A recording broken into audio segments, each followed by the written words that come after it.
Hi అండి. Welcome to Roopalavanya Swaralahari channel. Puri versus chapati part number 20. అంటే నాకింకా పిల్లలు పుట్టరా మామ్మగారు? అంటూ అడుగుతుంది పూరి. వెంటనే రాజ్యలక్ష్మి తనని దగ్గరికి తీసుకుని, లేదమ్మా పిచ్చి పిల్ల, అలా ఏడవకు. అలా ఏం కాదు. పార్వతి అలా ఊరికే అంది. నీకెందుకు పిల్లలు పుట్టరు? తల్లీ, పుడతారు. కాకపోతే కొంచెం జాగ్రత్తగా ఉండాలంతే అంటూ తనని సముదాయించడానికి ట్రై చేస్తూ ఉంటుంది. ఈలోపు ఫోన్ మాట్లాడుతూ బయటికి వెళ్ళిన మధు లోపలికి వస్తాడు. పూరి ఏడవటం చూసి తనకి స్టిచెస్ ఏమైనా కదిలిపోయి నొప్పికి ఏడుస్తుందేమో అని కంగారుగా వస్తాడు. ఏమైంది పూరి? ఎందుకేడుస్తున్నావు? అనగానే పూరి ఏమీ మాట్లాడకుండా సైలెంట్గా ఉండిపోతుంది. విశాల వచ్చి, బావా, అమ్మ వచ్చి పూరికి ఇంకా పిల్లలు పుట్టరు అని చెప్పింది, అందుకే ఏడుస్తోంది అని చెప్తుంది. మధుకి ఫుల్గా కోపం వచ్చి, అత్తా అంటూ గట్టిగా అరుస్తాడు. పూరి, బావా, వద్దు అంటూ మధు దగ్గరికి రావడానికి ట్రై చేస్తుంది. నువ్వు ఆగు పూరి అంటూ మధు వాళ్ళ అమ్మమ్మ వైపు చూస్తాడు. పిలువు బయటికి నీ కోడల్ని అన్నట్టు. రాజ్యలక్ష్మికి మధు బాధ అర్థమవుతుంది. పార్వతీ అని ఆమె కూడా గట్టిగా పిలవగానే ఇంక తప్పక పార్వతి బయటికి వస్తుంది. పార్వతిని చూసి, ఎందుకత్తా ఇలా చేశావు? అయినా నీకు ఈ విషయం ఎలా తెలిసింది అంటూ గట్టిగా అడుగుతాడు. అది అత్తయ్య గారు ఆయన మాట్లాడుకుంటున్నప్పుడు విన్నాను. నన్ను క్షమించండి. పూరికి తెలుసేమో అనుకున్నాను అంటుంది. ఏదో తప్పంతా రాజ్యలక్ష్మిది, కిరణ్లదే అయినట్టు వాళ్ళ పైకి తోసి కామ్గా చూస్తూ ఉంటుంది పార్వతి. సరే, మేం మాట్లాడుకున్నాం, నువ్వు విన్నావు, బానే ఉంది. మేము మాట్లాడుకునేటప్పుడు దాంతోపాటు ఈ విషయం పూరికి ఎప్పటికీ తెలియకూడదు అని కూడా మాట్లాడుకున్నాం కదా. నువ్వు అది కూడా వినే ఉంటావు కదా. మరి మళ్ళీ పూరికి తెలియదేమో అనుకున్నాను అంటూ అబద్ధాలు చెప్తావేంటి అంటూ ఒక్కసారిగా తన పైన నింద వేయడానికి ట్రై చేసేసరికి కోపం వచ్చి రాజ్యలక్ష్మి గట్టిగా అరుస్తుంది. అయ్యో, నేనది వినలేదత్తయ్యా, క్షమించండి అంటూ ఇంకా నటిస్తూనే ఉంటుంది పార్వతి. పూరి మీకు ఎప్పుడైనా ఏమైనా అందా అత్తయ్య? ఎందుకు మీకు పూరి అంటే అంత కోపం? ఇదంతా మీరు కావాలని చేశారని మా అందరికీ అర్థమవుతోంది. మీరింకా మమ్మల్ని మభ్యపెట్టాలని ట్రై చేయొద్దు. అసలు మీ మనసులో ఏముందో ఇప్పటికైనా బయట పెట్టండి అంటాడు మధు కోపంగా. పార్వతికి అర్థమయ్యి, విశాలకి నీకు పెళ్లి చేద్దామని అనుకున్నాను. కానీ నువ్వు పూరిని వెంట పెట్టుకుని వచ్చావు. విశాల కూడా నిన్నే ప్రాణంగా ప్రేమిస్తోంది. నా కూతురి జీవితం పాడవకూడదని అలా అన్నాను. అయినా ఇప్పటికీ అదే అంటాను. ఎందుకు మీరంతా దానివైపే మాట్లాడుతున్నారు? గొడ్రాలను చేసుకుని నువ్వేమైనా సుఖపడతావా? నీకు పిల్లలొద్దా? నిన్ను పిచ్చిగా ప్రేమించే నా కూతురు మీకెందుకని కనిపించట్లేదు? అదేమో నీ చుట్టూ తిరుగుతూ ఉన్నా కూడా దాని ప్రేమను పక్కన పెట్టి ఆ పూరితోని ఇన్ని రోజులు తిరిగావు. ఇప్పటికైనా మించిపోయింది లేదు మధు. నా మాట విను. మీ అత్తగా నీకు మంచిగా చెబుతున్నాను. నా కూతుర్ని చేసుకో అంటుంది పార్వతి. అంతే, అందరూ ఒక్కసారిగా షాక్ అవుతారు. పూరికి కూడా మనసులో పార్వతి చెప్పింది కరెక్టేమో అనిపిస్తుంది. తన వల్ల మధుకి పిల్లలు లేకుండా అవ్వకూడదు. అదే విశాలని చేసుకుంటే తన పిల్లలతో సంతోషంగా ఉంటాడు అనిపిస్తుంది.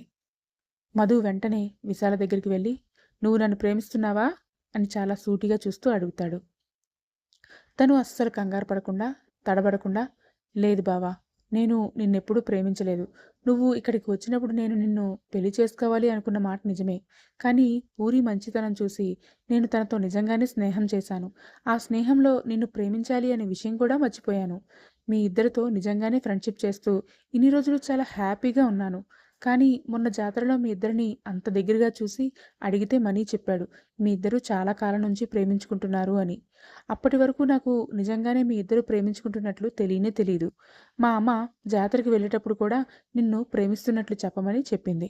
కానీ నేను చెప్పను అని చెప్పాను. అలాగే అప్పుడే నన్ను ఇంకో మాట కూడా అడిగింది. ఒకవేళ మధుబావ నిన్ను కాకుండా ఆ పూరిని చేసుకుంటే ఏం చేస్తావు అని. అప్పుడే అన్నాను, తన మనసులో పూరి గనక ఉంటే నేను సంతోషంగా యాక్సెప్ట్ చేస్తాను అని. నాకు ఎటువంటి అభ్యంతరం లేదు అని. ఏమ్మా, అన్నానా లేదా అని కోపంగా పార్వతి వైపు చూసి అడుగుతుంది. పార్వతి ఏమీ సమాధానం చెప్పకుండా కామ్గా ఉండిపోతుంది. ఏంటి సమాధానం చెప్పలేదు? ఆ రోజు విశాల అలాగా అన్నాదా లేదా అని రాజ్యలక్ష్మి కోపంగా అడుగుతుంది. అది చిన్నపిల్ల, దానికేం తెలుసు? అయినా మీరు పెద్దవారు కదా, మీరు కూడా వాళ్ళకి సపోర్ట్ చేస్తారేంటి? ఇప్పుడు పూరికి పిల్లలు పుట్టరు అన్నా కూడా మధుకే ఇచ్చి పెళ్లి చేస్తారా? మీ అల్లుడు కూతుర్ల వంశం ఇక్కడితో ఆగిపోవాల్సిందేనా? మీ అల్లుడు మీకు తెలిసి కూడా చెప్పలేదని అప్పుడు అడిగితే ఏం సమాధానం చెప్తారు అత్తయ్య అంటూ రివర్స్లో అడుగుతుంది పార్వతి. నిజమే. రాజ్యలక్ష్మికి ఆ ప్రశ్నకు సమాధానం లేదు. తన కూతురు, అల్లుడికి ఈ విషయం చెప్పకుండా దాచలేదు. అలా అని చిన్నపిల్లలైన వీళ్ళ ప్రేమని దూరం చేయలేదు. అలా ఆలోచిస్తూనే ఉండిపోతుంది రాజ్యలక్ష్మి. మధు మాత్రం అది మా సొంత విషయం. మీరు పూరీకి చెప్పాల్సిన అవసరం అయితే లేదు కదా! అది మేం చూసుకుంటాం.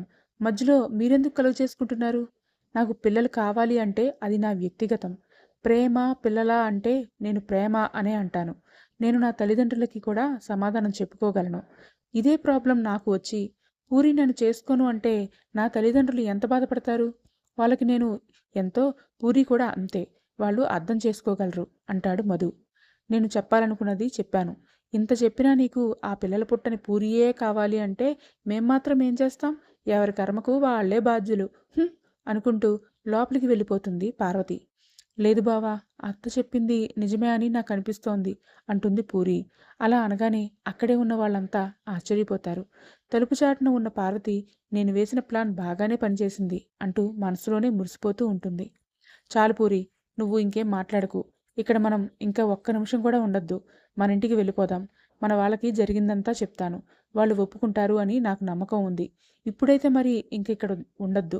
రా వెళ్ళిపోదాం అంటూ వెంటనే తన రూమ్లోకి వెళ్ళి మధు బట్టలు, పూరి రూమ్లోకి వెళ్ళి వాళ్ళ పుస్తకాలు, బట్టలు అన్నీ, మెడికల్ ఫైల్స్, టాబ్లెట్స్తో సహా ప్యాక్ చేసేస్తాడు.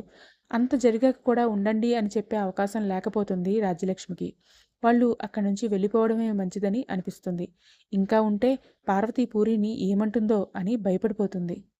గోపీనాథ్కి కోటేష్ ఇంకా తన మనుషులు దొరికిపోయారని తెలుస్తుంది. వెంటనే తన లాయర్ని అక్కడికి పంపిస్తాడు. కానీ ఆల్రెడీ రిమాండ్లో ఉండటం వల్ల బెయిల్ ఇవ్వరు. ఇక ఏం అనలేక కోర్టులో చూసుకోవచ్చని లాయర్ కూడా బ్యాక్ వచ్చి అదే విషయం గోపీనాథ్కి చెప్తాడు. తన పేరు బయటికి చెప్పడని కోటేష్ మీద నమ్మకం ఉంది కాబట్టి గోపీనాథ్ లాయర్తో నెక్స్ట్ హియరింగ్లో వాళ్ళకి బెయిల్ ఎలా అయినా తెప్పించమని చెప్తాడు. అసలు చంపడం తప్ప ఇంకేం తెలియని కోటేష్ ఇప్పుడు దెబ్బతిన్న పులిలా ఉన్నాడు. బయటికి వస్తే ఏమవుతుందో ముందు ముందు చూద్దాం. పూరి, మధు ఇద్దరూ వాళ్ళ ఇళ్లకి వచ్చేస్తారు. కానీ పూరికి ఇంకా బాగోకపోవడం వల్ల జాతరలో చిన్న గొడవ జరిగిందని, అందులోనే పూరికి చిన్న దెబ్బ తగిలిందని ఇంట్లో అందరికీ చెప్తారు. ఇంతవరకు చెప్పలేదని ఇంట్లో అందరూ ముందు కంగారు పడతారు. కానీ ప్రమాదం ఏమీ లేదని చెప్పాక కూల్ అయ్యి, కాలేజ్ కూడా ఎలాగో ఇంకొక 15 డేస్ వరకు లేదు కాబట్టి పూర్తిగా రెస్ట్ తీసుకోమని చెబుతారు పూరికి. మధు ఇంతకు ముందులాగానే అందరి ముందు పూరిని ఏడిపిస్తూనే ఉంటాడు. పూరి కూడా జరిగిందంతా మర్చిపోయి ఇంతకు ముందులాగే అల్లరి చేస్తూ మధుని చపాతీ చపాతీ అంటూ ఏడిపిస్తూ హ్యాపీగా ఉంటుంది. వాళ్ళు ఊరు నుండి వచ్చిన 3 రోజుల తర్వాత కుమార్కి ఇక్కడ తెలివి వస్తుంది. కరెక్ట్గా అదే రోజు వసుమతి కూడా హాస్పిటల్కి వెళ్ళి కుమార్ని కలుస్తుంది. కుమార్ వసుని చూసి గుర్తుపడతాడు. కానీ ఇన్సల్ట్గా ఫీల్ అయ్యి మాట్లాడకుండా మొహం తిప్పేసుకుంటాడు. కుమార్ గారు, మీరు ఇలా ఫీల్ అవ్వకండి. మీరు స్పృహలో లేనప్పుడు చాలా విషయాలు జరిగాయి. మీ నాన్న గోపీనాథ్ గారు కోటేష్ అనే అతనిని పంపి మిమ్మల్ని ఇలా కొట్టాడని, మధుని ఏకంగా చంపేయమన్నారు అని టోటల్గా మొత్తం జరిగిందంతా కూడా కుమార్కి చెప్తుంది వసు. కుమార్కి మధు గురించి పూర్తి క్లారిటీ వస్తుంది. ఇప్పుడు మధు, పూరి ఎక్కడున్నారో నీకు తెలుసా అని అడుగుతాడు కుమార్. 3 డేస్ బ్యాక్ వాళ్ళ ఇంటికి వచ్చేశారు.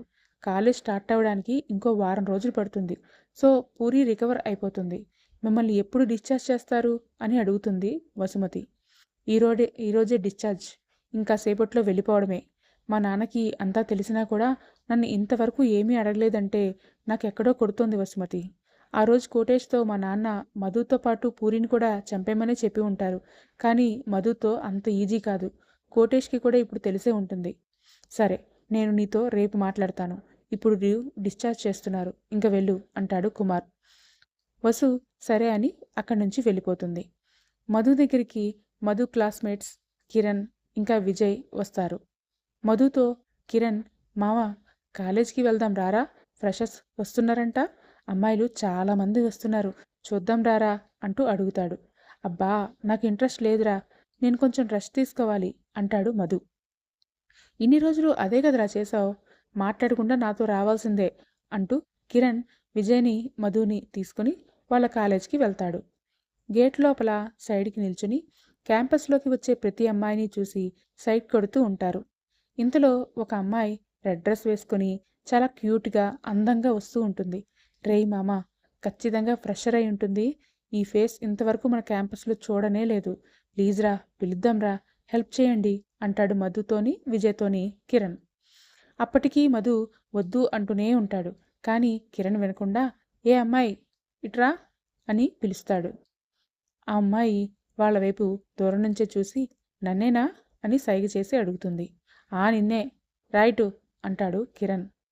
ఆ అమ్మాయి నడుచుకుంటూ వాళ్ళ దగ్గరికి వెళ్తుంది. వాళ్ళని చూసి, ఏంటి పిలిచారు అని అడుగుతుంది. ఏం లేదు, జస్ట్ ఇంట్రడక్షన్ కోసం. నీ పేరు, ఊరు, ఏ క్లాస్, ఎక్కడ చదువుకున్నావు, మార్కులంతా అన్నీ టకటకా చెప్పు అని అంటాడు ఆపకుండా కిరణ్. ఆమె చిన్నగా నవ్వుతూ, ఎందుకు అడుగుతున్నారు అని అడుగుతుంది. మేము నీ సీనియర్స్ని. జూనియర్ సీనియర్ని క్వశ్చన్స్ వేయకూడదు. హ్యాపీ డేస్ మూవీ చూడలేదా ఏంటి? చెప్పు చెప్పు అంటాడు కిరణ్. ఆ అమ్మాయి నవ్వుతూనే, నా పేరు రిషిక, మాది హైదరాబాద్. ఈ కాలేజ్కి కొత్తగా వచ్చిన M3 లెక్చరర్ని అంటుంది. అంతే. అంతవరకు గోడ మీద కూర్చున్న ముగ్గురు ఒక్కసారిగా కిందకు గెంతి, సారీ మేడం అంటారు. కిరణ్కి అయితే నోట్లోంచి మాటే రాదు. రిషిక మాత్రం కిరణ్ని చూస్తూ, ఏంటి సార్, మీరు మాట్లాడటమే లేదు? ర్యాగింగ్ చేద్దామని పిలిచారు కదా, చేయండి. ఐ లవ్ ర్యాగింగ్ అంటుంది వెటకారంగా. సారీ మేడం, సారీ మేడం అంటూ తలదించుకుంటాడు కిరణ్. సారీ కాదు, ర్యాగింగ్ అనేది ఇంట్రడక్షన్ లాగా మాత్రమే ఉండాలి. అవతల వాళ్ళకి ఇబ్బంది పెట్టకూడదు అని ఇంకా ఏదో చెప్పేలోపు వెనక నుంచి వసుమతి వస్తుంది. హాయ్ అక్క, ఏంటి ఇక్కడున్నావు అంటుంది మధుని చూస్తూ. వీళ్ళు నీ సీనియర్స్ అంటగా, నన్ను జూనియర్ అనుకుని ర్యాగింగ్ చేయడానికి పిలిచారు అని నవ్వుతారు ఇద్దరు. రిషిక వసుమతి అక్క అని మధు షాక్ అయి చూస్తూ ఉంటాడు. మధు, సార్ నాకు తెలుసక్క, ఈ 2 టైమ్స్ ర్యాగింగ్ నుంచి కాపాడారు. చాలా మంచివారు. అవునా, గుడ్ అంటుంది రిషిక ఒకసారి మధు వైపు చూసి. సరే, టైం అవుతోంది, వెళ్దామా అని మధునే చూసి మాట్లాడుతూ అడుగుతూ ఉంటుంది వసు. హా, నాకు కూడా పనుంది, సరే బాయ్ అని రిషిక వసు అక్కడి నుంచి వెళ్ళిపోతారు. వాళ్ళు వెళ్ళాక గట్టిగా ఊపిరి పీల్చి వదిలి, హమ్మయ్యా, జస్ట్ మిస్, ముందులోనే చెప్పేసింది కాబట్టి సరిపోయింది, లేదంటే నేనేం వాగేవాడినో అంటాడు కిరణ్. అయినా వద్దు వద్దు అంటుంటే పిలిచావు, నీతో పాటు మమ్మల్ని ఇరికించేశావు అని సీరియస్ అవుతాడు విజయ్ కిరణ్పై. నువ్వు మరీన్రా, నాకేం తెలుసు అది ముట్టుకుంటే పేలే బాంబని. అరే, నేను నా M3 చాలా చండాలంగా రాశారా, ఇప్పుడు ఉండిపోయిందంటే నా పని గోవిందా అంటాడు కిరణ్. హహహా, నీకు అవ్వాలిలే, ముందు ఇక్కడి నుంచి పదండి, వేరే జూనియర్స్ వచ్చి మన మీద కంప్లైంట్ చేసేలోపు అని మధు కూడా వాళ్ళని రమ్మని తను కూడా నడుస్తాడు. బావా, ఉదయం నుంచి ఎక్కడికి వెళ్ళిపోయావు నువ్వు? నేను వస్తానని అలా చూస్తూనే ఉన్నాను తెలుసా అంటూ మధు ఒడిలో కూర్చొని తన మెడ చుట్టూ చేతులు వేసి మాట్లాడుతూ ఉంటుంది పూరి. అదేం లేదే బాబు, కాలేజీకి రమ్మని ఫ్రెండ్స్ పిలిస్తే చాలా రోజులైంది కదా, అందుకని వెళ్ళాను. అసలు ఈరోజు ఏమైందో తెలుసా అంటూ కిరణ్ రిషికని పిలవడం, సరదాగా అడగడం అన్నీ చెప్పి ఫైనల్గా రిషిక వసుకి అక్క అంటా అని చెప్తాడు. అవునా, అమ్మో, వసు కావాలని మనల్ని ఇరికిస్తుందేమో అంటుంది పూరి. అదేం లేదులే, ఆవిడ M3 లెక్చరర్ అంట, నేను బాగా రాశాను, క్లియర్ అయిపోతుంది. నువ్వేమో CSC, నీకు ఆ సబ్జెక్టే ఉండదు. అంతగా అయితే నేనున్నాగా, చూసుకుంటాలే అంటాడు మధు.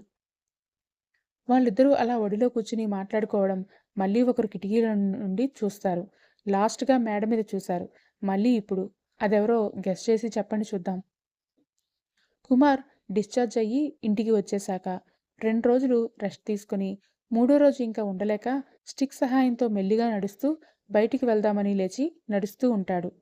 కుమార్ వాళ్ళమ్మ లలిత చూసి, ఆగు కుమార్, ఈ పొజిషన్లో ఎక్కడికి వెళ్తున్నావురా అని అడగగానే, అబ్బా అమ్మ, బయటికి వెళ్తున్నప్పుడు ఎక్కడికి అని అడగకూడదని నువ్వేగా చాలాసార్లు చెప్పావు, ఇప్పుడు మళ్ళీ నువ్వే అడుగుతావేంటి, వచ్చేస్తానులే త్వరగానే అంటూ వెళ్ళబోతాడు. నువ్వు ఎక్కడికి వెళ్తున్నావో నాకు తెలుసు, కానీ మీ నాన్నకి తెలిసిందో నిన్ను నన్ను ఇద్దరినీ చంపేస్తారు. నీకు కూడా ఆ విషయం తెలుసనే అనుకుంటా. అసలు ఈ మధ్య ఆయన ఎందుకో చాలా చిరాకులో ఉన్నారు. ఇంకా నీ ఇష్టం అని లోపలికి వెళ్ళిపోతుంది లలిత. ఎంత వయసొచ్చినా కొడుకు ఎలాంటి వాడైనా తల్లికి కొడుకెప్పుడు అపురూపమే కదా, అందుకే ఎలా అయినా ఆపాలని అలా చెప్పేసి వెళ్ళిపోతుంది ఆవిడ. కోటేష్ దొరికిపోయాడని గోపీనాథ్ చిరాకు అని కుమార్కి అర్థమయ్యి, ఎందుకు ఇప్పుడు నాన్నతో మరి అని మరేం చేయలేక తన రూంలోకి వెళ్ళిపోతాడు. ఆ రోజు ఈవినింగ్‌కి గోపీనాథ్ వచ్చి కుమార్‌ని పిలవమని హాల్‌లో సోఫాలో కూర్చుని చూస్తూ ఉంటాడు. లలిత వెళ్ళి కుమార్‌ని "మీ నాన్న రమ్మంటున్నార్రా" అని పిలవగానే కుమార్ కొంచెం టెన్షన్‌తోనే అక్కడికొస్తాడు. "హ్మ్. ఇప్పుడెలా ఉంది హెల్త్?" అని అడుగుతాడు గోపీనాథ్. "బాగానే ఉన్నాను నాన్న" అంటాడు కుమార్. "సరే, ఇంకో 5 రోజుల్లో మనం ముగ్గురం ఆస్ట్రేలియా వెళ్తున్నాం. ఇద్దరూ లగేజ్ ప్యాక్ చేసుకోండి" అంటాడు గోపీనాథ్. "అదేంటి? సడన్‌గా ఎందుకు నాన్నా?" అని కుమార్ అడిగేసరికి "చెప్తాలే, ముందు చెప్పించేయి" అని తన రూంలోకి వెళ్ళిపోతాడు గోపీనాథ్. కుమార్‌కి డౌట్ వచ్చినా ఏం అనలేక ఛ! ఇంత ఏజొచ్చినా ఇంకా ఫ్రీడమ్ లేదు. ఏం బతుకురా బాబు!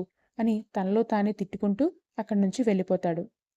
నెక్స్ట్ డే వసుకి కాల్ చేసి ఇంకో 4 డేస్‌లో మా ఫ్యామిలీ అంతా ఆస్ట్రేలియా వెళ్తున్నాం. మళ్ళీ రిటర్న్ ఎప్పుడవుతామో తెలీదు అని చెప్తాడు. తను కూడా సడన్‌గా ఎందుకు అని అడుగుతుంది. నాకు మాత్రం ఏం తెలుసు? మా నాన్న ఆర్డర్. బహుశా ఏదైనా పొలిటికల్ మీటింగ్ ఉందేమో. అయినా మాక్సిమం 4 డేస్‌లో వచ్చేస్తాం. కానీ ఈలోపు నువ్వు ఆ మధుని, పూరిని గమనిస్తూ ఉండు అని ఫోన్ పెట్టేస్తాడు. వసు తనలో తనే అసలు ఈ కుమార్, ఆ కోటేష్ విలన్స్ అని బిల్డప్ ఇచ్చుకోవడానికి తప్ప దేనికి పనికిరారు. వీళ్ళని నమ్ముకోవడం కంటే నా ప్లాన్‌ని నేను ఇంప్లిమెంట్ చేసుకోవడమే బెస్ట్ అని అనుకుంటూ ఉంటుంది వసుమతి. పూరి వాళ్ళు ఊరు నుంచి వచ్చిన విశాల, పూరి ఫోన్‌లో మాట్లాడుకుంటూ ఉంటారు. ఇంకో 2 రోజుల్లో కాలేజ్ స్టార్ట్ అవుతుంది అనగా విశాల పూరికి సడన్ సర్ప్రైజ్ చేయాలని చెప్పకుండా ఇక్కడికొచ్చేస్తుంది. పూరి నిజంగా షాక్ అయ్యి చాలా సంతోషపడుతుంది. కిరణ్ వచ్చి విశాలని దించి మళ్ళీ 2 రోజుల తర్వాత వచ్చి తీసుకెళ్తా అని వెళ్ళిపోతాడు. ఇంక విశాల, పూరి ఆపకుండా కబుర్లు చెప్పుకుంటూనే ఉంటారు. వీణ వాళ్ళిద్దరిని చూసి పూరికి అక్కో చెల్లెలో ఉంటే ఇలాగా ఉంటి ఇల్లంతా సందడిగా ఉండేదేమో అని ఫీల్ అవుతూ ఉంటుంది. పూరి విశాలకి వసు గురించి, రిషిక గురించి కూడా చెప్తుంది. కాలేజీలో ఏం పెంట పెడుతుందో ఆ వసు. ఇప్పుడు తనకి తోడుగా వాళ్ళ అక్క కూడా లెక్చరర్‌గా జాయిన్ అయింది అంటూ బాధగా చెప్తుంది. పూరి, నాకు డిగ్రీ మళ్ళీ కట్టాలనుంది. నేను కూడా మీ కాలేజీలో జాయిన్ అవ్వచ్చా? అప్పుడు మనిద్దరం కలిసే ఉండొచ్చుగా అంటుంది ఆశగా. పూరి మొహం వెలిగిపోతూ నిజమా విస్సు? సూపర్! కానీ నాన్నమ్మ, పిన్ని, బాబాయ్ ఒప్పుకుంటారా? అని అడుగుతుంది. ఊహూ, కానీ ఒప్పించాలి. నాన్నమ్మని ఒక్కదాన్ని ఒప్పిస్తే చాలు. మిగతా అందరూ ఒప్పుకోవాల్సిందే. కానీ పిల్లి మెడలో గంట కట్టేది ఎవరబ్బా? అంటూ ఆలోచిస్తూ ఇద్దరూ ఒకేసారి మధుబావా అని అరుస్తారు. ఒక్కసారే అలా అనేసరికి గట్టి గట్టిగా నవ్వుకుంటారు కూడా. చూద్దాం, విశాల పూరి వాళ్ళతో ఉండి చదువుకోవడానికి వాళ్ళ ఇంట్లో వాళ్ళు ఒప్పుకుంటారా? గోపీనాథ్ సడన్‌గా ఆస్ట్రేలియా ట్రిప్ ఎందుకు ప్లాన్ చేశాడు? కోటేష్ జైల్లో నిజంగానే కామ్‌గా ఉన్నాడా? ఇవన్నీ తెలియాలంటే నెక్స్ట్ పార్ట్ కోసం వెయిట్ చేస్తూ ఉండండి. తొందరగానే ఇచ్చేస్తాను. కానీ కథ నచ్చితే మాత్రం కామెంట్‌లో చెప్పడం మర్చిపోకండి. Thank you.